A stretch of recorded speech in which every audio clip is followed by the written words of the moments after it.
척추의 구조는 이렇게 경추부터 미추까지 총 이제 20개, 사람마다 좀 다르긴 한데요. 이렇게 5개의 분절로 구성이 되어 있습니다. 그래서 우리가 흔히 목뼈, 가슴뼈, 허리뼈, 엉치뼈, 꼬리뼈 이렇게 구조가 되어 있어서 이런 구조로 되어 있고, 이 척추의 역할에 대해서 조금 이해하시는 게 좋겠습니다. 이제 동물과 사람의 가장 구별되는 점이 결국엔 동물은 4발로 기어다니고 사람은 2발로 직립보행을 하죠. 그래서 척추가 기둥 역할을 하고, 그리고 우리 몸에서 이렇게 C자 커브를 만들어 줌으로써 2발로 걸으면서 우리 전방을 똑바로 응시할 수 있게 해주는 역할을 하게 됩니다.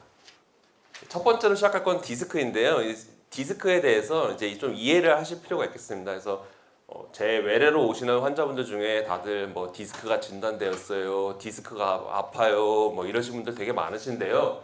디스크라는 용어 자체가 너무 중구난방으로 쓰여져 있다 보니까 그거에 대해 정확한 개념을 이해하시는 게 좋겠습니다. 그래서 디스크라는 거는 우리 척추뼈 사이에 있는 이제 물렁뼈입니다. 물렁뼈. 그래서 기능은 뭐냐면은 이 척추 사이에서 뼈가 직접적으로 마찰하지 않고 잘 움직일 수 있게끔 약간 쿠션 역할을 해주는 놈입니다. 대부분 물로 이루어져 있고요. 그래서 우리가 흔히 이제 환자분들이 얘기하시는 디스크는 어떤 문제가 있어서 뭐 허리가 아프다든지 다리가 땡기고 저리다든지 이런 증상으로 이제 병원을 오시게 되는데요. 이제 다들 디스크란 말 한 번씩 다 들으셨을 겁니다. 그래서 이 디스크의 정식 명칭은 추간판 탈출증입니다. 그래서 추간판이 이 디스크이고, 이 추간판이 제 자리에 있지 못하고 어디론가로 빠져나와서 뭐 주변의 신경을 자극한다든지 이런 증상을 일으키는 것이 우리가 흔히 이제 시민분들이 얘기하시는 디스크입니다. 그래서 이 돌출된 디스크에 의해서 신경이 자극받는 증상을 종합적으로 설명하는 내용이고요. 이것이 발생 부위에 따라서 증상이 다양하게 나타납니다. 그래서 우리 가장 많이 얘기하는 게 목 디스크, 허리 디스크 이런 얘기 하시죠. 그래서 만약 목 디스크에서 발생하면은 뭐 목이 아프다든지 양쪽 승모근이 아프다든지 어깨에서부터 팔 그리고 손가락까지 저리거나 찌릿하거나 땡기는 증상이 나타날 수 있고요. 이게 만약 허리 쪽에서 발생하면은 허리 통증, 그리고 엉치 통증, 그리고 다리나 발가락까지 뻗치는 저린 증상이나 통증을 호소하게 됩니다. 그래서 디스크는 우리가 보통 10대 후반부터 이제 퇴행하기 시작합니다. 이제 이 디스크만 생겨서 오는 환자들은 사실 20대 초반에서 30대 젊은 분들이 되게 많은데요. 우리가 그때는 되게 젊다고 생각하기 쉽지만은 우리 몸 자체는 10대 후반부터 노화 과정을 겪게 돼 있습니다. 그리고 그때가 한창 이제 육체적으로 활발한 시기이기 때문에 그때 디스크가 가장 많이 찢어서 병원에 내원하시고요. 하지만 이 50대 이상에서도 디스크는 언제든지 찢어질 수 있는 위험을 갖고 있습니다. 그래서 디스크라는 게 우리 뼈 사이의 물렁뼈이고, 이것이 탈출해서 주변의 신경을 자극하거나, 이렇게 보시면 여기 디스크가 튀어나와서 뒤에 신경을 누르고 있죠. 그래서 이런 것들이 추간판 탈출증이다. 그래서 디스크에 대해서 이해하시는 게 중요하겠습니다.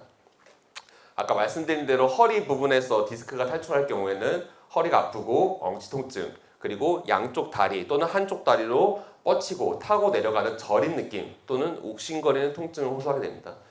그래서 이것들이 기본 증상이고요. 이제 디스크가 신경을 많이 심하게 누른 경우가 간혹 있습니다. 그러신 분들은 보통 응급실로 오시게 되는데요. 그럴 경우에는 이런 증상에 더불어서 갑자기 다리 힘이 빠진다든지 아니면은 뭐 대소변, 똥오줌이 막 샌다 이런 증상으로 오시게 됩니다.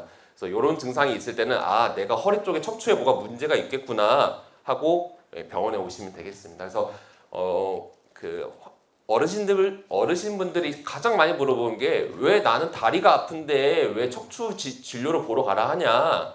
그게 대부분이 다리가 아플 때 실제로 뭔가 다리 쪽에 문제가 있을 가능성보다는 이 허리 쪽에 문제가 있을 가능성이 훨씬 높기 때문에 대부분의 병원에서는 그렇게 안내를 하고 있습니다. 그래서 이런 증상이 있다 그러면 병원으로 방문하시면 되겠습니다.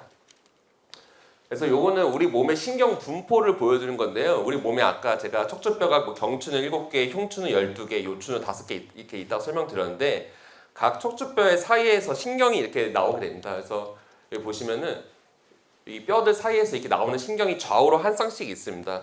그 신경들을 어디에 분포하는지 나타낸 신경 분포도인데, 그래서 보시면 경추 쪽에서 발생하게 되면은 주로 팔이나 어깨, 목 이런 데 증상이 나타나게 되고, 허리 쪽에 나타나게 되면은 사타구니부터 시작을 해서 발끝까지 주로 하지에 분포되어 있는 증상을 나타나게 됩니다. 그래서 목 디스크가 있을 때는 목부터 상지, 팔, 그리고 허리에 디스크가 있을 때는 엉치부터 사타구니부터 엉치, 다리까지 이렇게 증상 이렇게 나타난다 이해하시면 되겠습니다. 상대적으로 그 흉추 쪽에 그러니까 가슴뼈 쪽에는 디스크가 거의 발생하지 않습니다. 그래서 그 가슴뼈 쪽에 디스크가 발생했을 때는 뭔가 통증 이런 게 있다기보다는 주로 마비 증상으로 나타내고 그 빈도가 목 디스크나 허리 디스크에 비해서 굉장히 낮기 때문에 사실 이 가슴 디스크는 그 일반 시민분들 입장에서는 잊고 사셔도 되겠습니다. 그래서 목 디스크 증상은 아까 말씀드린 대로 뒷목 통증부터 시작을 해서 양측 승모근 통증, 그리고 어깨부터 팔, 그리고 손까지 내려오는 저림 증상, 찌릿한 느낌, 그리고 욱신거리는 통증, 그리고 마찬가지로 디스크가 신경을 많이 누를 경우에는 이제 손가락부터 팔, 어깨는 들을 힘까지 이런 것들이 마비가 부분적으로 올 수가 있습니다. 그리고 아주 드물게 이제 경부성 두통이라는 게 있게 되는데 이제 목 디스크를 호소하신 분들 중에 상당수 환자분들이 머리가 너무 땡긴다 이렇게 내원을 하시게 됩니다. 그래서 이 두통 자체는 사실 그 크게 두 가지로 나눌 수 있습니다. 이 진짜 머리, 뇌에 문제가 있어서 오는 경우도 있고 이 목 쪽에 척추에서 디스크가 많이 돌려서 오는 경우도 있는데요. 사실 대부분은 머리 쪽에 문제가 있을 가능성이 사실 높습니다. 이 경부성 두통, 그러니까 목 디스크에서 기원한 두통은요, 사실 빈도가 굉장히 낮습니다. 하지만 그 어떻게 아픈지 얘기를 듣다 보면은 이제 이게 목 디스크에서 기원한 것인지 아니면 머리 쪽에서 온 건지를 알 수 있기 때문에 증상을 말씀해 주시면 자세히 말씀해 주시면 저희 의사들이 그 이게 기원이 어디인지 어떤 과를 진료를 봐야 되는지 어떤 검사를 해야 될지 이렇게 판단하는 데 도움이 될 수가 있겠습니다. 그래서 이건 목 디스크이고 아까랑 비슷하게 이제 디스크가 튀어나와서 이렇게 신경을 누르게 되면은 여기 우리 목부터 승모, 어깨, 상지까지 이렇게 뻗치는 느낌, 타고 내려오는 느낌의 통증이나 저린 느낌을 호소할 수 있습니다. 그래서 증상이 이렇다는 것을 이해하시는 게 좋겠습니다. 그래서 가장 궁금해하시는 내용에 대해서 말씀드릴게요. 이제 사실 여기 뭐 계신 분들이 뭐 디스크에 대해서 정확히 이해하는 게 목표가 아니잖아요. 우리 건강하게 살고 어떻게 안 아프게 살고 병원을 최소한으로 갈 수 있을지 사실 이게 궁금해서 오신 거잖아요. 그래서 디스크의 치료에 대해서 말씀드리겠습니다. 먼저 그걸 말씀드리기 앞서서 이제 많은 환자분들이 오실 때 이제 저한테 하는 말씀이 일반 종합병원 뭐 저기 뭐 추병원이라든지 뭐 연세 베스트 병원 이런데 뭐 성베드로 병원 이런 데서 뭐 디스크 뭐 다 수술하자 했다. 근데 여기는 왜 말이 다르냐 이렇게 말씀하시는 분들 사실 되게 많습니다. 이게 아마도 이제 그 의료인과 일반 시민, 그러니까 비의료인의 그 지식의 차이에서 나타날 수밖에 없는 비대칭성인데 제가 오늘 정확히 말씀드릴 테니까 요거 이해하시고 나중에 병원 가셔서 의사랑 상담하실 때 꼭 저한테 오라는 게 아니고요. 그 다른 의사 선생님과 상의할 때 이런 내용이 있었으니까 이렇게 해달라 이렇게 주관적으로 그러니까 주체적으로 판단하는데 도움이 되셨으면 좋겠습니다. 디스크는 치료하는 게 목표가 아닙니다. 디스크라는 거는요. 증상을 완화시킨 게 치료의 목적입니다. 그래서 제가 뭐 시술하자, 뭐 주사 놓자, 아니 수술하자 이렇게 얘기 드리면 한 반 이상 하시는 말씀이 그럼 디스크가 다 없어지나요? 이렇게 말씀하세요. 근데 디스크는요. 디스크를 없앨 수 있는 방법은 수술로 제거하는 수밖에 없습니다. 근데 수술로 제거하는 빈도는 뭐 100명의 환자가 있다 하면은 3명도 안 됩니다. 그러니까 대부분은 디스크를 그대로 남긴 채로 치료를 하게 되는 거고요. 디스크가 없어지는 게 목표가 아니라 디스크가 아까 증상을 일으킨다 했잖아요. 뭐 허리 아프다든지 다리 아프다든지 엉치가 땡긴다든지 이 증상을 완화시키는 게 목적입니다. 그래서 이거를 이해하셔야 됩니다.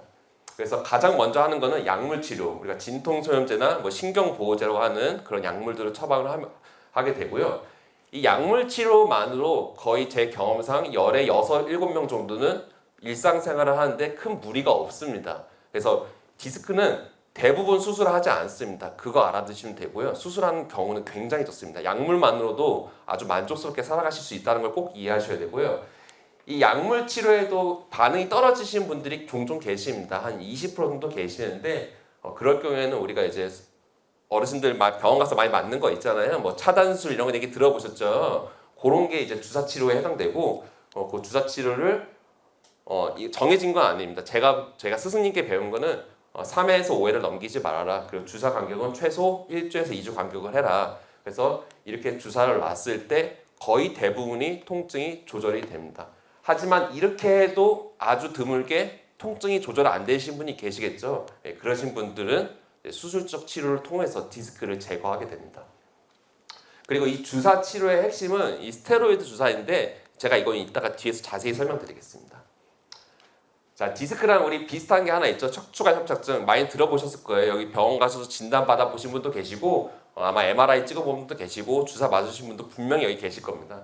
이 디스크랑 척추관 협착증 차이 사실 저희가 의사들 입장에서 설명드릴 때 자세히 설명드리지 않는데 그 이유가 뭐냐면 그 비의료인이 이해하기에는 너무 복잡한 과정이 있기 때문입니다. 그래서 제가 간단하게만 설명드리면 디스크는 상대적으로 젊은 사람, 그리고 척추관 협착증은 상대적으로 노인분들, 어르신분들이 겪는 척추 질환이라고 생각하시면 돼요. 그래서 정의에 대해서 말씀드리면 디스크가 퇴행하기 시작하면은 이 디스크도 관절입니다. 관절. 무릎 관절염 지나가면 무릎 아프잖아요. 똑같아요.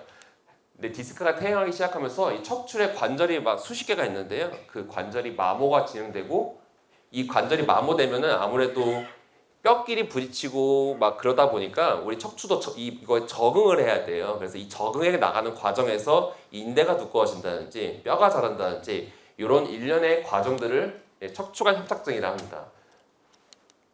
그래서 이 왼쪽이 정상이고 오른쪽이 척추관 협착증이 나타난 척추를 이렇게 모시도록 간단하게 말씀드린 건데 이 척추를 보면 앞에 여기가 앞입니다. 여기가 뒤고 앞에 척추뼈 또는 디스크가 있고 뒤에 신경이 있습니다. 제가 아까 척추 기능 중에 우리 몸의 중심 신경인 척수를 보호한다는 기능이 있다 했잖아요.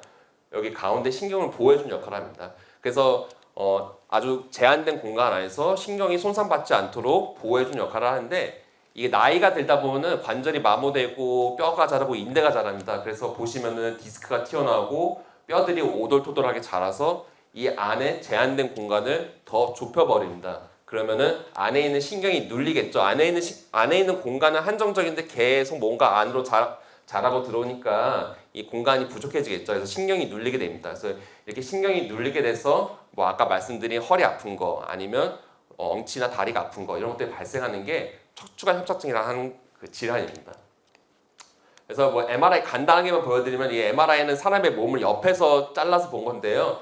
여기 위에 보시면은 여기 가운데 까만 거 보이시나요? 까만 거? 이 까만 게 신경입니다. 신경. 그 까만 거 앞뒤로 뭔가 하얀색 줄이 보이죠? 이 하얀색 줄이 뭐냐면은 우리 신경을 감싸고 있는 이제 물주머니입니다. 물주머니. 그래서 물주머니 안에 이렇게 열공간을 가지고 신경이 위치해 있어야 됩니다. 그래서 이 오른쪽 사진은 가로로 잘라서 본 거고요.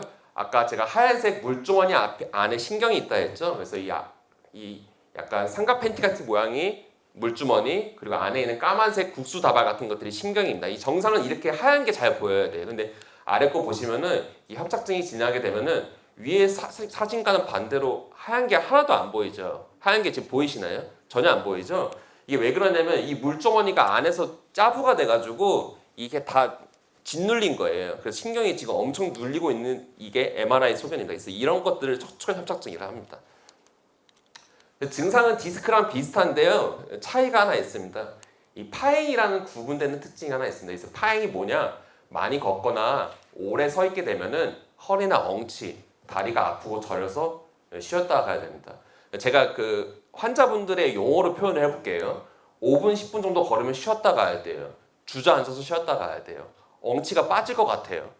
근데 가만히 앉아서 쉬면은 괜찮아서 또 다시 걷게 되고 또 다시 걸으면 다시 엉치가 빠질 것처럼 아파서 쉬었다 가야 돼요.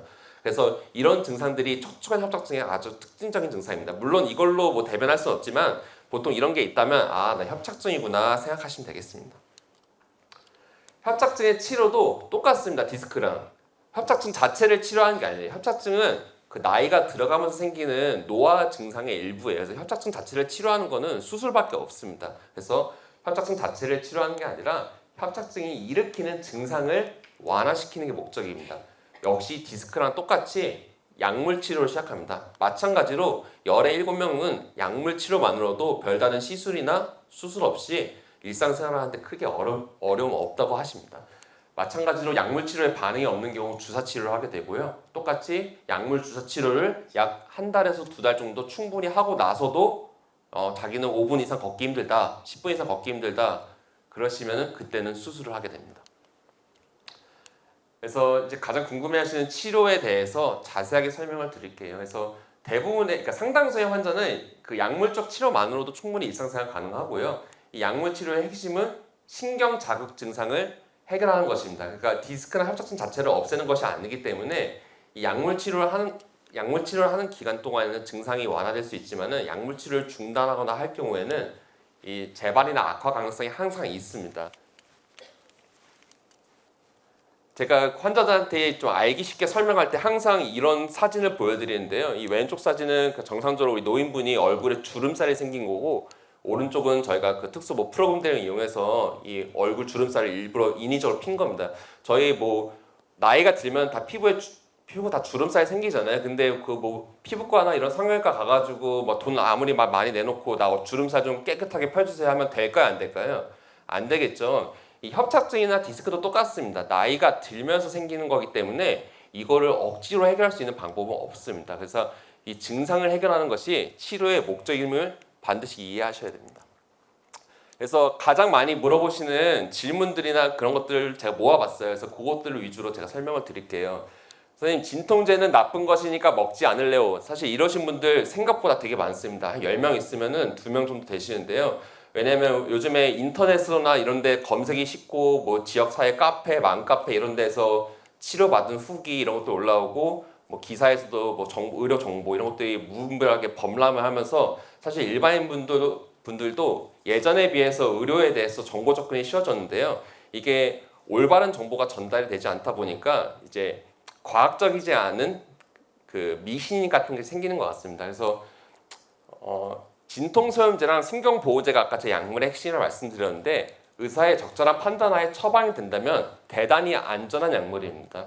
이 주요 부작용은 속이 쓰리다든지 아니면 우리 소화기관, 뭐 위나 대장, 소장 이런 데서 출혈이 발생할 수 있고요. 어지럽거나 팔다리가 붓는 증상이 발생할 수 있습니다. 근데 이 빈도가 대충 그 통계가 이런 대규모 연구에서 통계가 나온 게 있는데요. 빈도가 다 해봤자 10%도 안 됩니다. 그러면 반대로 얘기하면은 열에 9명은 비교적 안전하게 쓰는 약물이라고 볼 수 있겠죠. 그래서 진통제에 대해서 너무 안 좋은 선입견을 안 가졌으면 좋겠습니다. 그러니까 그러신 분들이 있어요. 뭐 나는 지금 5분도 걷기 힘든데 진통제가 너무 나쁜 약, 오래 먹으면 안 좋은 거 아니냐. 나는 그래서 약을 안 먹고 버티고 있다. 근데 저는 개인적으로 그렇게 생각해요. 5분도 못 걸으면서 진통제를 안 먹을 바에는 5분 이상 걸을 수 있으면서 진통제를 먹고 만약 그런 부작용이 있을 때는 다른 약으로 바꾸면서 적극적으로 자기 생활을 하는 게 중요하다 생각합니다. 그래서 진통제는 꼭 그렇게 나쁜 약이 아니니까 너무 이제 그 주변의 말들을 너무 맹신하지 마시고 꼭 담당 주치의랑 상의하셔서 적절하게 처방받으면 굉장히 효율적인 약물이라고 생각할 수 있습니다. 그래서 뭐 간 기능 저하, 콩팥 기능 저하, 투석 환자에게서는 근데 사실 처방이 좀 어렵습니다. 그래서 이런 분들 같은 경우는 주사 치료를 고려하게 되고요. 약을 안 먹으면 아플까봐 두려워서 계속 먹었어요. 이런 분들 사실 되게 많습니다. 그래서 저도 내 디스크 증상을 겪어봤던 사람으로서 그 증상이 되게 심하거든요. 그래서 그 통증이 다시 올까봐 무서운 거는 저도 사실 이해합니다. 저도 그랬거든요. 이제 디스크나 협착증 증상은 1, 2개월 정도 있으면 몸에서 자연 치유되는 경향이 있습니다. 이 디스크 신경을 누른 거에 의해서 아픈 것도 있지만요. 이 신경을 누르게 되면 우리 몸에서 염증 반응이 일어나게 돼요. 염증 반응이 일어나게 되면은 그 염증 물질들이 자극을 해서 통증을 발생시키게 되는데 우리 아까 약들이 그런 염증 반응을 줄여주는 역할을 합니다. 그래서 1, 2개월 정도 먹고 나서 그 이후에 약을 끊어보면은 상당히 호전되시는 분들이 많습니다. 그래서 저는 항상 그렇게 말씀드려요. 1, 2개월 정도 약 먹어보고 증상 호전되면은 약 하루에 2번 먹던 거 한 번만 먹어봐라. 그리고 한 번 먹었는데도 괜찮으면은 하루를 아예 통으로 끊어봐라. 이렇게 말씀을 드립니다. 하지만 약 감량을 했는데도 증상이 또 발생하는 경우 분명히 있습니다. 이런 경우에는 시술이나 수술을 고려해야 돼요. 왜냐면 약을 평생 먹을 수는 없어요. 특히 이제 아까 말씀드린 이 진통제의 가장 큰 부작용이 뭐냐면은 이 위장관계 출혈입니다. 그러니까 이 속에서 내부 출혈이 일어나요. 근데 이게 보통 병원을 오시면 제 외래로 오시는 게 아니라 응급실로 가시게 됩니다. 뭐 예를 들어서 토혈을 했다든지 아니면 변을 봤는데 막 피가 줄줄 새어나왔는지 이런 걸로 가게 돼요. 근데 이제 이런 이 위장관계 출혈의 위험도는 결국엔 약을 얼마나 오래 먹었는지에 따라 달려있기 때문에 약을 평생 드실 수는 없습니다. 그래서 만약 약 감량 이후에도 증상이 재발한다면 그때는 약만 고수하면 안 되고 시술이나 수술을 고려해야 되는 그런 아주 중요한 근거가 됩니다. 그래서 약은 단기간에 짧고 굵게 쓰는 것이 중요하다는 것을 꼭 아셔야 되고요. 평생 먹어도 안전한 약은 절대 없다는 걸 이해하셔야 됩니다.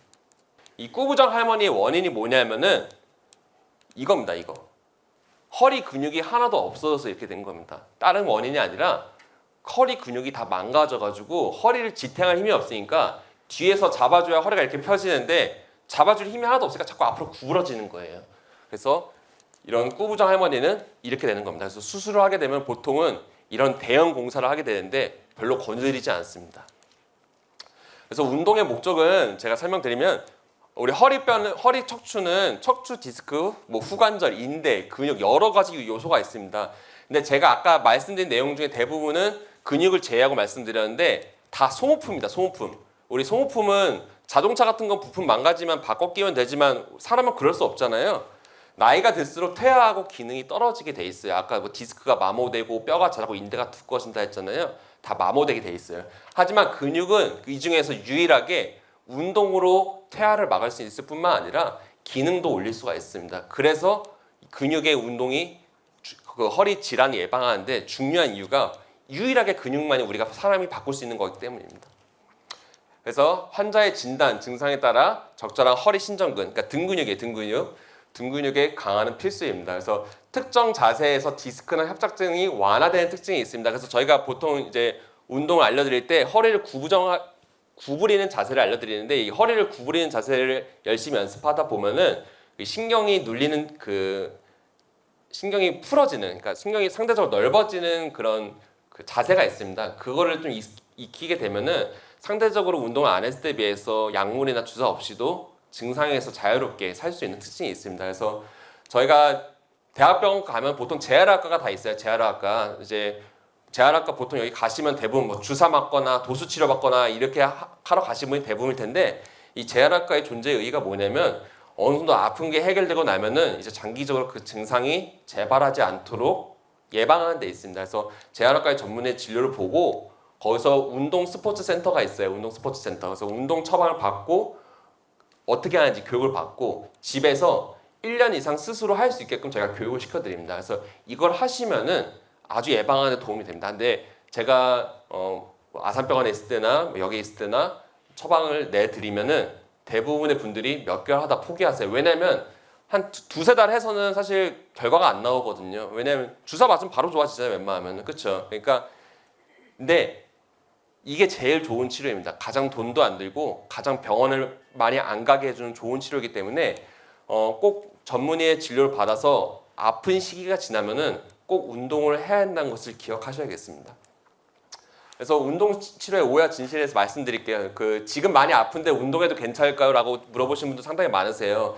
저는 운동하지 말라고 말씀드립니다. 왜냐하면 치료의 목적은 통증을 좋아지게 하고 삶의 질을 올리는 데 있습니다. 그러니까 아파서 오셨을 때는 그 통증 자체를 줄이는 게 중요한 거예요. 운동을 하는 게 중요한 게 아니라 운동은 급성기 통증에 영향이 없습니다. 그렇기 때문에 저한테 아파서 오셨을 때에는 충분히 쉬시면서 약물과 주사 치료를 병행하시면서 통증 자체를 줄이는 게 중요한 거지 운동을 해서 예방하는 게 중요한 게 아니에요. 그래서 운동 치료는 급성기 통증이 완화된 후 장기적인 목적에서 1, 2년 이상에 걸쳐서 하시는 게 중요합니다. 자, 어머님들 특히 저한테 어떤 운동을 하면 좋을지 항상 많이 물어보세요. 뭐 걷기 운동 좋냐, 수영해도 좋냐, 뭐 젊은 분들은 필라테스 해도 좋냐 이렇게 물어보시는 분들 많습니다. 그래서 말씀드리면 무리하지 않는 선에서 시행한다면 어느 운동이나 사실 몸에 나쁜 운동은 없겠죠. 우리 다 운동해야 건강하게 오래 살 수 있잖아요. 근데 척추의 측면에서 본다면 위에 말씀드린 이 언급한 운동들은 척추 근육에는 아무런 영향이 없습니다. 그냥 우리 몸의 전신 건강을 좋아지게 하는 거지 이 아까 허리 근육을 키워야 한다 말씀드렸는데 그 허리 근육에는 사실 거의 영향이 미미합니다. 그래서 필요로 하는 근육을 전문적으로 키울 수 있는 운동 처방이 그래서 필요한 겁니다. 그래서 저희가 운동센터에 오시면은 저희가 그 허리 근육만을 키울 수 있는 운동법을 알려드리기 때문에 꼭 허리가 안 좋으신 분들은 오셔서 처방 받으시고 운동 교육 받으시고 집에서 꾸준히 운동하시길 바랍니다. 물론 걷기 운동, 필라테스, 수영, 헬스 저희가 뭐 정형외과만 문제되는 게 아니잖아요. 나이 들면 성인병, 당뇨병, 고혈압 이런 거 다 문제되잖아요. 이런 운동하는 것도 좋지만은 허리 근육 키울 때는 꼭 허리 근육에 맞는 운동을 처방 받으셔야 된다는 걸 기억하시면 되겠습니다. 그래서 이제 또 많이 궁금해하시는 것 중 하나가 수술 언제 하냐, 수술해도 되냐, 허리는 칼 대면 안 된다고 들었는데 수술해도 되냐 이런 거 많이 궁금해하시잖아요. 제가 말씀드릴게요. 진행하는 마비 증상이 있지 않는 경우를 제외하고는 수술을 결정한 것은 환자 본인의 몫이에요. 가장 또 많이 물어보신 질문 중에 제 MRI가 얼마나 심하나요? 이런 질문 해보신 적 있으시죠, 다들? 아마 상당히 궁금한 것 중 하나일 겁니다. 근데 우리가 MRI를 보면은 아까 이 물주머니, 하얀색 물주머니가 있고 안에 검은색 신경이 있다 했는데 이렇게 심한 분도 계세요. 하얀색이 하나도 안 보이는 심한 분도 계시는데 이런 협착증을 가지신 분들도 증상이 거의 없는 경우가 많습니다. 상대적으로 이렇게 약간만 좁아져 있는 분들 중에 일상생활이 거의 불가능하신 분들이 계세요. 그래서 다시 말씀드리면 수술을 결정하는 것은 환자 본인입니다. 그러니까 자기가 일상생활을 얼마나 할 수 있는지, 자기가 5분, 10분 걸을 수 있는지, 그리고 예를 들어서 뭐 나이가 85세, 90세 초고령 할머니, 할아버님 같은 경우에는 젊은 분과는 다르게 많이 걸으실 필요가 사실 없잖아요. 그분들은 하루에 10분만 걸으셔도 일상생활을 하는데 크게 문제가 안 되세요. 그러니까 그러신 분들 같은 경우는 상대적으로 수술을 고려할 이유가 없겠죠. 반대로 40대 젊은 환자가 저한테 와서 20분 이상 걷기 힘들다고 얘기해요. 20분 이상 걷기 힘든 거는 사실 어떻게 보면은 그렇게 심각한 증상은 아니지만은 한창 일을 해야 될 나이인 거잖아요. 일을 해야 될 나이에서 20분 이상 못 걷는다? 그거는 되게 심각한 겁니다. 그래서 그 수술 여부를 결정하는 거는 환자 본인이 자기 삶에 얼마나 방해받는지, 얼마나 일상생활에 잘 안 되는지 그걸 본인 스스로 결정하는 겁니다. 의사가 절대 결정해 주는 게 아닙니다. 아셨죠? 그래서 이게 술적 치료를 하는 저희가 그 건강보험의 기준입니다. 그러니까 6주에서 12주 이상 약물치료, 주사치료에도 불구하고 일상생활에 장애가 있다고 판단되는 경우, 아까 말씀드렸던 마비가 진행하는 경우, 상대적으로 젊은 경우, 그리고 내과적으로 뭐 고혈압, 당뇨, 천식, 심장병 이런 것들이 없어서 수술하는데 큰 무리가 되지 않는 경우에는 저희가 수술을 적극적으로 권유드리고, 그렇지 않으면 수술하지 말라고 말씀드립니다. 네, 철심 받기 싫어요. 이거 아마 많이 들어보셨을 거예요. 이제 사실 철심이란 것 자체는 그 의사 입장에서 보면 되게 별거 아니거든요. 근데 이제 일반인 분들은 이 철심이라는 용어에 되게 예민하십니다. 그래서 이 철심에 대한 오해와 진실을 제가 똑바로 알려드릴게요. 이 척추 수술은 기본적으로 감압술이라는 거 하게 됩니다. 아까 제가 신경이 눌려서 아프다 했잖아요. 신경이 눌린 걸 풀어주는 게 감압술이에요. 그래서 모든 척추 수술은 다 감압술을 기본으로 하게 됩니다. 그래서 척추 주위의 구조물, 뭐 골극이라든지 인대, 디스크 등을 제거해서 신경이 눌리지 않고 자유롭게 움직이게 하는 것이 감압술입니다.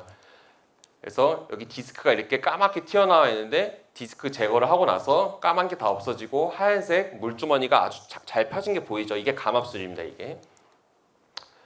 하지만 신경을 우리가 풀어주기 위해서는 그 신경 구조물에 접근하기 위해서 뼈를 잘라내야 된다. 뼈를. 근데 뼈를 얼마나 자르냐에 따라서 뼈를 적게 자른 경우에는 철심을 안 박아도 되지만 뼈를 많이 잘라야 되는 경우에는 철심을 박을 필요가 분명히 있습니다. 왜냐하면 그렇지 않으면 척추가 불안정해지기 때문에. 제가 비유를 드리면은 아까 척추는 건물의 기둥이라고 말씀드렸잖아요. 그 기둥에서 기둥 하나를 통째로 날려버리면 건물이 불안정해지겠죠. 그래서 건물이 무너지지 않도록 기둥을 바로 세워준 것이 필요한데 그 기둥을 바로 세워준 역할을 하는 것이 이 철심이라고 생각하시면 되겠습니다. 그래서 척추가 만약 수술하고 나서 불안정해진다, 그러면 협착증이나 디스크의 재발 가능성이 매우 높아져서 재수술 확률이 올라가기 때문에 꼭 필요한 경우에는 철심을 박는 것이 중요합니다.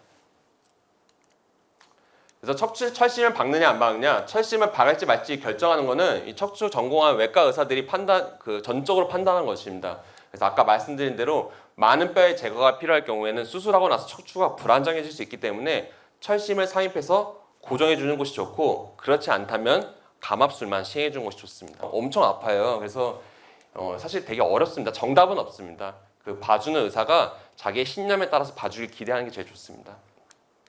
그래서 윗분절의 디스크가 비교적 건강하면요, 수술하고 나서 20년 동안은 문제 없어요. 그래서 보통 철심 박는 수술을 하시는 분들 평균 연령이 한 60에서 70세 사이예요. 그러면 20년 뒤에 재수술한다 그러면 80세에서 90세 사이잖아요. 그때는 웬만하면 수술을 하지 않아요. 그래서 60세에 만약 적절한 디스크 수술하지 않을 부위 윗마디의 디스크가 건강하신 분들은 철심 수술 받으셔도 죽으실 때까지 별 문제 없이 하실 수 있기 때문에 너무 과하게 걱정하실 필요가 없다는 걸 말씀드리고 싶은 겁니다. 자, 마지막으로 골다공증 설명드릴게요. 오늘 보니까 어제부터 비가 오면서 날씨가 많이 쌀쌀해졌더라고요. 거의 겨울이 다 된 것 같죠. 이럴 때 제일 무서운 게 뭘까요, 사실? 사실 넘어지면 삐끗하죠. 제가 정형외과 레지던트 분당에서 했는데요. 저희 병원은 외상 환자가 되게 많았습니다. 그래서 제가 당직 서는 날에 뭐 응급실에서 하루에 뼈를 한 15명씩 이상 맞춰본 적이 있는데 겨울이 되면은 진짜 비상이 걸립니다. 특히 눈이 오고 나서 어느 날에는 정말 그날 당직은 잠을 못 잤다고 봐도 될 정도로 넘어지기만 하면 다 부러집니다. 근데 그게 왜 부러질까요? 저 같은 사람이 만약 빙판길에서 넘어지면 부러질까요? 안 부러져요. 근데 골다공증이 있으신 환자분들은 그냥 자리에서 주저앉기만 해도 아니면 심지어 이런 분들 많아요. 기침하다가 부러지신 분도 계세요. 그게 왜 그럴까요? 뼈가 약해서 그런 거예요. 실제로 기침하다가 부러지신 분들 많습니다. 저한테 물어봐요. 왜 넘어지지도 않았는데 왜 부러졌냐? 그럼 저는 이렇게 얘기하죠. 뼈가 약해서 그러신 겁니다. 그래서 보시면은 우리 곰탕 끓여보셨죠? 곰탕 사골국 끓여보셨죠? 사골국 끓이고 나면은 어떻게 돼요? 약간 이렇게 되죠. 그쵸? 이렇게 되죠. 그래서 왼쪽에는 뼈가 아주 튼튼한 거예요. 근데 오른쪽으로 갈수록 뼈 안에 미세한 구멍들이 많아져요. 이게 골다공증입니다. 그래서 골다공증의 위험 인자는 이제 교과서에는 이렇게 돼 있어요. 남성 고령 내과적 질환 동반, 여성 고령 내과적 질환 동반, 폐경기 이후, 운동 부족, 영양 부족, 과도한 약물 남용과 복용. 여기 계신 분들 중에 대부분이 아마 폐경기 이후이실 거예요. 갱년기 다 겪으셨을 거예요. 그렇기 때문에 다 고위험군이고 이 골다공증을 관리하지 않으면은 장기적으로 삶도 안 좋아질 뿐더러 사망률도 올라갑니다. 그래서 척추, 손목뼈, 그리고 어깨뼈, 고관절, 골반뼈 이렇게 다 부러집니다. 골다공증은 우리 몸 전체의 뼈를 이제 영향을 주는 거기 때문에 이런 골다공증이 있으면은 넘어지기만 해도 여기저기 다 부러집니다. 척추의 골다공증 압박골절 이렇게 넘어지고 나서 여기 허리뼈가 부러져가지고 병원에 오시죠. 원이오골 넘어지면서 손목 짚어가지고 손목 부러지신 분들 한번 경험 있으실 거예요. 되게 잘 부러집니다. 여기 뼈가 되게 약하거든요. 고관절 골절 넘어졌는데 막 못 걸어요. 막 사타구니 너무 아파요. 이러신 분들 보면 경험 있으실 거예요. 고관절 골절도 아주 골다공증 골절의 대표적이고요. 상완골 근위부 어깨뼈도 잘 부러집니다. 이 골다공증을 제가 말씀드리는 이유는 사실 뭐 척추관 협착증 디스크도 되게 중요하지만 저는 개인적으로 제일 중요하다 생각하는 골다공증입니다. 이전까지는 그 어르신분들은 골다공증에 대해서 나이가 들면 어쩔 수 없이 뼈가 약해지지라는 인식을 가지신 분들이 많아요. 그렇기 때문에 지금 어르신분들은 이 골다공증에 대한 치료에 사실 관심이 없으신 분들이 되게 많습니다. 그리고 이 골다공증이 증상으로 나타나면 병원에 오신 분들이 대부분이죠. 그러니까 예를 들면 아까 뭐 부러져서 응급실에 오신다든지 앰뷸런스 실려 오신다든지 이런 분들 대부분이죠. 이 골다공증은 절대 나이가 들면 발생하는 어쩔 수 없는 변화가 아닙니다. 충분히 예방할 수 있는 거고 이 골다공증을 예방하면은 정형외과에 방문하는 횟수를 기하급수적으로 줄일 수가 있습니다. 그래서 꼭 인식을 바꾸시길 바랍니다. 최근 연구에서는 골다공증으로 인한 사망률 증가가 전 세계적으로 보고되고 있어요. 그래서 이제 아니 우리 뭐 손목뼈 부러졌는데 왜 사망률 증가하냐 이렇게 얘기하시는데 한 번이라도 부러지신 분들은 2년 이내로 재골절 가능성이 50%가 이상이 된다는 대규모 연구가 있어요. 그래서 이게 손목만 부러지면 다행이지만은 척추, 고관절이 부러지면은 이 보행이 안 돼요. 보행이 누워 있어야 돼요. 누워 있으면은 막 폐렴 생기고 욕창 생기고 혈전증 생겨가지고 갑자기 막 심장 마비 오고 죽습니다.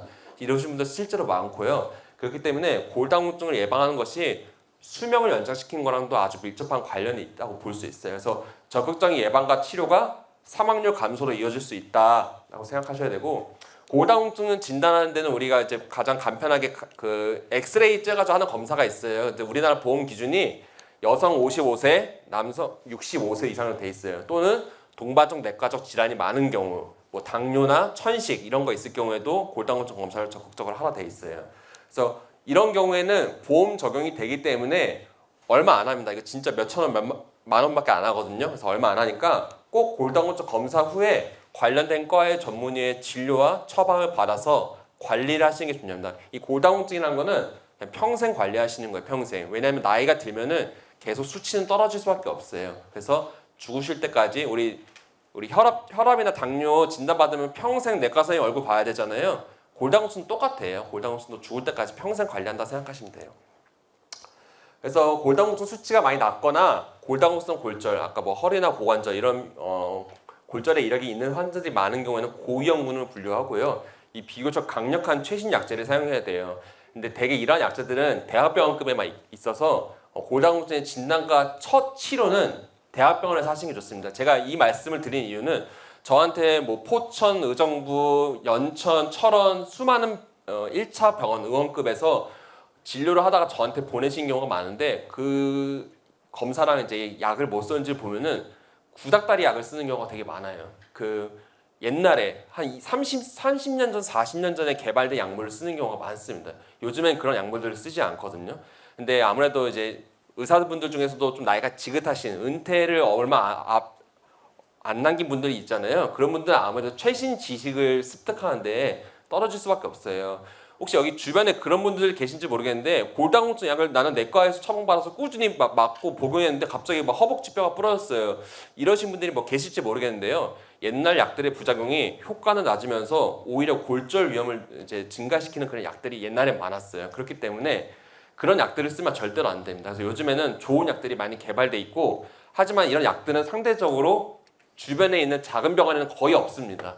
제가 주로 쓰는 약 중에 이제 이베니티라는 주사가 있는데요. 그게 한 달에 한 번 1년 맞아야 돼요. 그럼 한 달에 한 번씩 병원에 이렇게 주사 맞으러 오셔야 되는 건데요. 좀 불편하잖아요. 뭐 연천에서 여기까지 어떻게 매일 한 달에 한 번씩 와요. 그래서 제가 주변 병원에 혹시 그 주사를 놓을 수 있는지 그런 약물이 있는지 좀 병원을 알아봤는데 이 여기서 북쪽의 병원들은 하나도 없더라고요. 하나도. 그래서 보니까 이제 이게 대학병원급에만 있는 것 같아요. 그래서 이런 강력한 최신 약제들은 대학병원에 있기 때문에 꼭 첫 진단과 처방, 치료는 여기서 받으시고 거기서 만약 이제는 집 근처의 병원에서 가셔도 되겠다 하시면 그때는 믿고 근처에 집 가까운 병원에서 치료 받으시는 게 좋습니다. 그래서 이 대학병원에서 처음 해야 되는 이유가 저희가 이게 분류를 해요. 이 사람이 과연 고위험군인가 저위험군인가 분류를 해요. 그래서 비교적 위험도가 낮은 사람의 경우에는 굳이 대학병원까지 오실 필요 없고 집 근처에서 맞아도 된다 이렇게 의사가 처방을 내리기 때문에 꼭 한 번씩 봐주셨으면 좋겠습니다. 그래서 여기 계신 분들 다 골다공증에 어느 정도 위험군이 있는 분들이기 때문에 만약 한 번도 진단받거나 치료 받아보신 적 없으시다면 꼭 가까운 정형외과나 이런 재활학과 가셔서 처방 받아보시기 바랍니다. 그래서 마무리하고 요약하겠습니다. 이 디스크 척추관 협착증에 대해서 이해를 해야 되고 이 디스크 척추관 협착증은 우리 얼굴에 주름살 생기는 것처럼 나이가 들면서 발생하는 노화 과정의 일부입니다.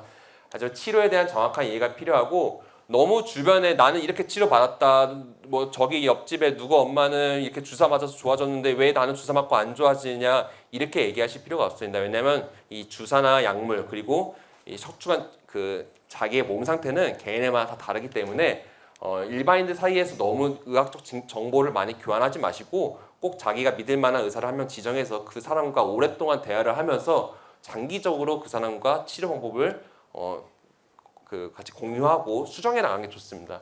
그래서 근거가 없는 맹신이 가장 무서운 거예요. 아셨죠?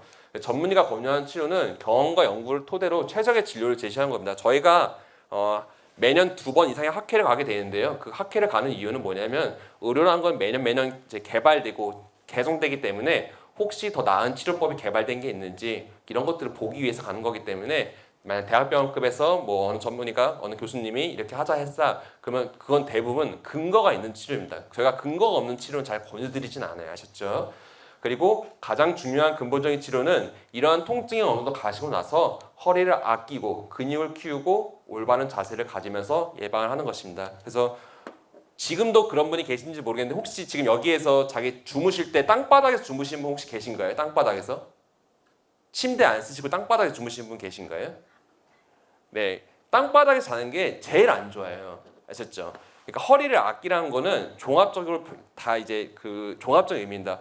침대에서 푹신한 침대에서 충분히 주무셔야 되고 뭐 시장에서 장사하시는 분들 쭈그려 앉아가지고 일하시는 분들 많잖아요. 그런 자세를 최대한 피해야 되고 무거운 거 들 때도 조심스럽게 들어야 되고 그다음에 평상시에 앉거나 쉴 때에도 올바른 자세로 해주는 것들이 허리를 아낀다는 걸 다 이렇게 말하는 겁니다. 그래서 허리를 충분히 아끼고 아까 말씀드린 대로 근육을 키워서 장기적으로 허리가 건강하게 살 수 있도록 예방을 해주는 것이 가장 중요한 것입니다.